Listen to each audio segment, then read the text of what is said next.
Selamat pagi Bapak, IIM Frosiansi.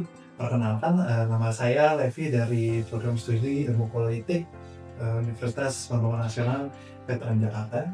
Pada kesempatan kali ini kami sedang melakukan wawancara terkait pemberdayaan UMKM khususnya dalam konteks DKI Jakarta. Pertama-tama mungkin terima kasih banyak atas, waktu yang dapat luangkan oleh Bapak untuk menjadi narasumber dalam wawancara. Terima kasih, Bapak. Baik, kalau begitu Bapak, ini mungkin kita bisa mulai dengan, dengan beberapa pertanyaan mungkin, Pak.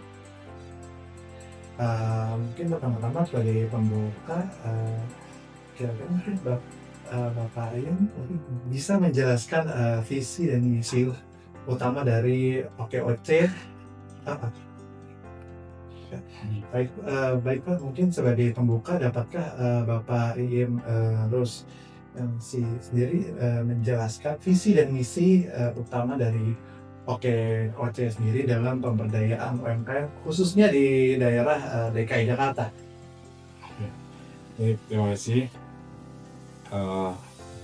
Ya, OKOC ini didirikan memang berawal dari DKI Jakarta awalnya, tapi kita sudah merambah nasional. Jadi saya sebagai ketua umum mengikuti secara keseluruhan di Indonesia. Namun memang awalnya OKOC itu di DKI Jakarta. Setelah berhasil di Jakarta, akhirnya kita merambah ke secara nasional.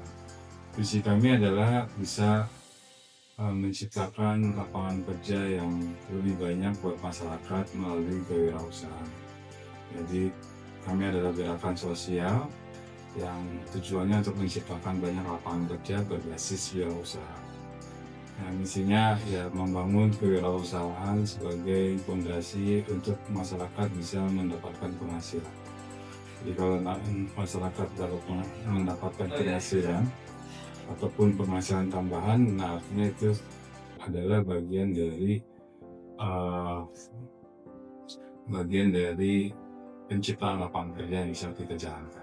Jadi masyarakat bisa menciptakan lapangan kerja secara mandiri dengan mereka menjalankan usaha yang dibangun dari nol gitu ya, dari secara kelas mikro, kelas kecil. Nah, sehingga mereka punya kemandirian dengan penghasilan yang dia dapatkan dari hasil penjualan produk yang dia ciptakan. Gitu. Nah, itu pintu boleh ya? Ya. Kalau Pintunya boleh, tutup dulu. oke. Kalau boleh tahu kira-kira apa aja sih? Mungkin saya sedikit penasaran, UMKM apa aja sih yang, kira-kira diberdayakan gitu oleh OKOC itu sendiri? Ya. Nah, jenis usahanya bidangnya apa aja, berbagai macam usaha. Kami tidak membatasi usahanya apa mereka. Jadi usahanya bisa jasa, ya kuliner, karena paling banyak memang kulineran, Ini Pak. makanan dan minuman. Kemudian fashion itu pakaian dari ujung kaki sampai ujung rambut itu bisa jadi masuk ke fashion, dan juga ada kerajinan tangan. Baik, mungkin bisa lanjut. Baik Pak, lalu berdasarkan program yang telah dijalankan, bagaimana sih OKOC ini melihat kondisi real UMKM di DKI Jakarta saat ini? Apakah kira-kira sudah sejalan dengan harapan yang ingin dicapai oleh OKOC itu sendiri, Pak? Ya, di Jakarta kami mulai OKOC berdiri ya dengan oleh Pak Sandi dari tahun 2017, dan Pak Sandi juga menjadi wakil gubernur terpilih saat itu, dan kami memonitor banyak capaian yang dirasakan terhadap penciptaan lapangan kerja berbasis kewirausahaan. Karena OKOC juga menjadi program pendamping kewirausahaan di DKI Jakarta, ya tercatat hingga awal tahun aja ya, awal tahun 2018 saat itu 30.000 anggota masyarakat yang mendaftar ke kecamatan, karena OPC singkatannya One Kecamatan One Center Point Entrepreneurship. Jadi setiap kecamatan ada pusat kewirausahaan. Jadi masyarakat daftar di sana. 1 tahun pertama ada 30.000 lebih dan dijalankan 7 top tadi. Karena 7 top tadi kurikulum kami itu masuk ke dalam peraturan gubernur yang bisa dijalankan untuk kewirausahaan terpadu di masyarakat. Lalu hingga hari ini di Jakarta itu sudah merambah ke lebih dari 400.000 anggota masyarakat yang menjalankan kewirausahaan, sehingga akhirnya tercipta kemandirian dan juga peningkatan lapangan kerja di Jakarta. Gitu. Lalu apa aja sih Pak tantangan utama yang dihadapi UMKM di DKI Jakarta, terutama pada saat ini, baik dari sisi permodalan, pemasaran maupun kapasitas sumber daya manusianya, Pak? Ya, sebenarnya ya yang tadi saya sampaikan juga, pelatihan itu juga bukan hanya pelatihan soft skill, tapi pelatihan hard skill juga. Ini tujuannya untuk meningkatkan kapasitas mereka. Kami juga punya prinsip bahwa ada namanya 3 hal dalam kewirausahaan untuk mereka meningkatkan kapasitas mereka. Nah, yang pertama adalah tentang mereka bisa rescaling. Jadi skill-skill mereka yang sudah punya itu diupayakan untuk bisa ditingkatkan lagi, ditambah lagi skill-skillnya. Kemudian new skilling itu adalah pembelajaran hal yang baru yang mungkin mereka belum pernah dapatkan. Ya, misalnya kompetensi mereka terhadap digitalisasi misalnya. Ya, itu new skilling, reskilling, dan juga ada tambahannya lagi apa ya? Saya agak lupa. Tapi itu 2 dulu deh. Ya, lalu ada nggak sih kira-kira tantangan dalam digitalisasi dalam pemberdayaan UMKM tersebut, kan? Dikarenakan kan mungkin orang yang ingin buka usaha atau tamu UMKM itu bisa jadi tidak hanya dari generasi muda juga, tetapi juga dari generasi yang lebih tua, di mana mungkin mereka tidak semelek teknologi generasi yang lebih muda. Ya, digitalisasi di kita memang menjadi tantangan tersendiri ya.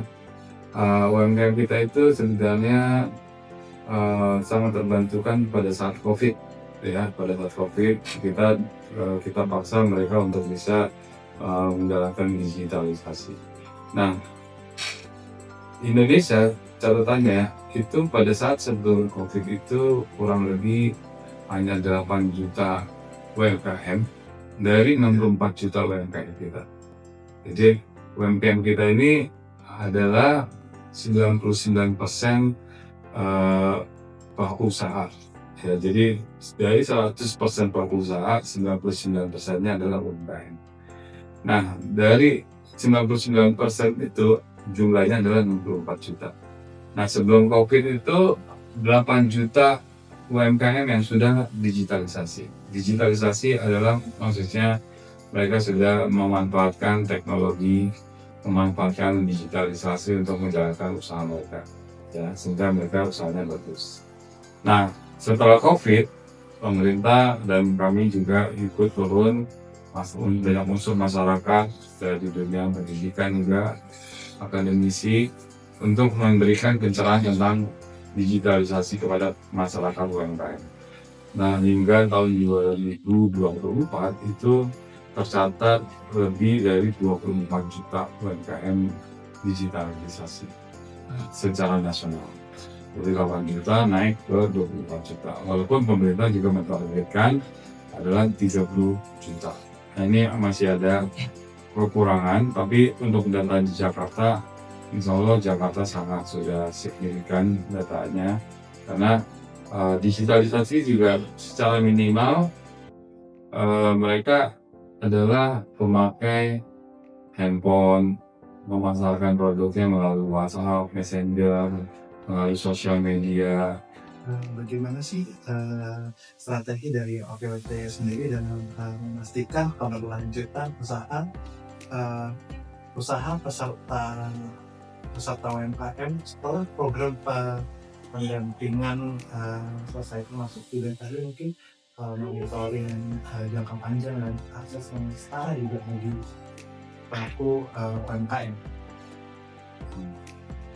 Ya, untuk hal ini makanya kami yang kami singkat di awal bahwa program kewirausahaan atau gerakan, kami lebih suka dengan nama gerakan supaya tidak terpaku dengan anggaran, karena kami adalah komunitas yang secara mandiri yang menjalankan program gerakan ini. Nah, ini kami makanya melibatkan banyak komunitas-komunitas, sehingga komunitas ini juga senang bisa menjalankan program kewirausahaan dari kami, sehingga mereka juga setara, bisa ada penyetaraan, dan mereka senantiasa turun ke masyarakat, membantu masyarakat menjalankan. Itu saja mungkin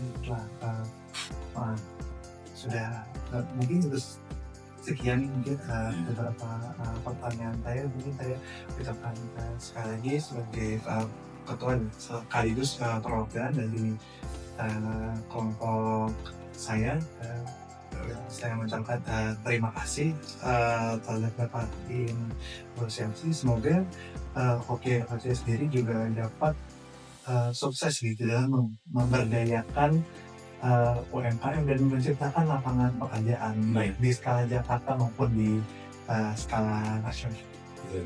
Terima banyak, Mas. Ya, terima kasih juga saya. Terima kasih. Ya.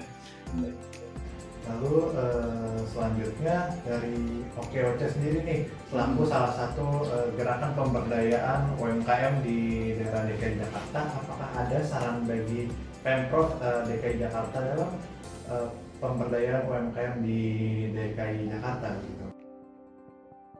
Kan tadi jelas tuh ya step by stepnya, tapi kadang ada aja mereka yang belum dapat perizinan tiba-tiba dikasih pelatihan pemasaran. Jadi mereka memasarkan produknya itu nggak ada perizinannya. Misalkan contoh ya, ini produk belum ada halal tapi udah disebarluaskan, kan itu nggak bagus. Ibaratnya gitu contohnya. Maka dari itu setiap pembinaan atau pemberdayaan UMKM itu saran dari kami to Z-nya itu bertahap, jangan lengkap-lengkap. Jadi mereka yang mau memasarkan produknya diharapkan sudah punya perizinan. Sebelum punya perizinan, mereka harus mendapatkan pelatihan dan pendampingan dari pemerintah secara struktural, secara langsung, day by day. Jadi setiap hari gitu ya, atau per minggunya. Terus juga di akhir pastikan UMKM ini butuh permodalan. Nah ini yang agak sensitif, dimana UMKM itu seringkali minta ke kami, OKWT bisa nggak bantu permodalan gitu. Nah kami karena emang lembaga non profit, kita mendapatkan dana itu dari dana donasi. Biasanya kami mengarahkan ke bank-bank.